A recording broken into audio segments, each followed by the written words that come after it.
क्या फ़ायदा ज्वाइनिंग ही नहीं किए, कोर्स बेचकर लाखों रुपए छाप रहे हैं, क्या फ़ायदा ज्वाइनिंग ही नहीं किया। ये अर्जुन कुमार नाम का एक बालक है। तो आज तुम और तुम्हारे जैसे कई सारे बच्चे हैं जिनका ये सवाल होता है, और सवाल खैर जेन्युइन भी है। इसका आंसर मैं आपको देता हूँ कि क्या फ़ायदा सीजीएल निकालने का जब आखिर में आकर ऑनलाइन यूट्यूब पर पढ़ाना शुरू कर दिया तो।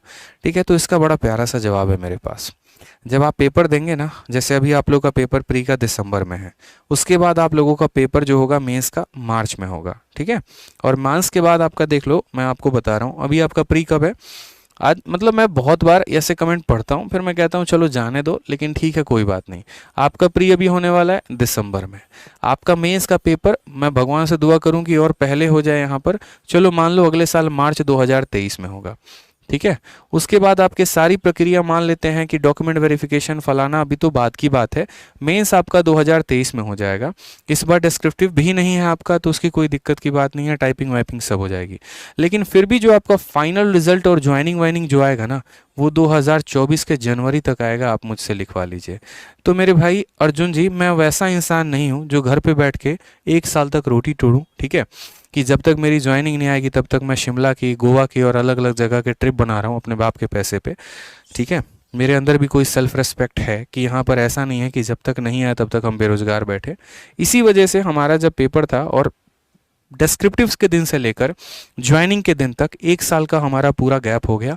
अगर आप देखेंगे 2019 के पेपर में, तो उस 1 साल में बैठने से बेहतर हमने आप जैसे बच्चों को पढ़ाना समझा कि जो शायद थोड़ी सी शिक्षा ले लेना, तो शायद थोड़ा सा जो चपरासी लेवल की तैयारी कर रहे हैं तो वो शायद इनकम टैक्स इंस्पेक्टर तक पहुंच पाए।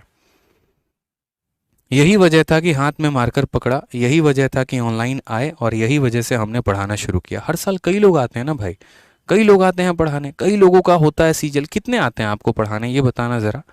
कितने आते हैं जो अपडेटेड कंटेंट कहते हैं, कितने आते हैं जो आपको पीडीएफ टाइप करवा के फ्री में देते हैं, कितने होते हैं ये बताइए, जो आपके पेपर के लिए आपकी प्रैक्टिस करवाते हैं।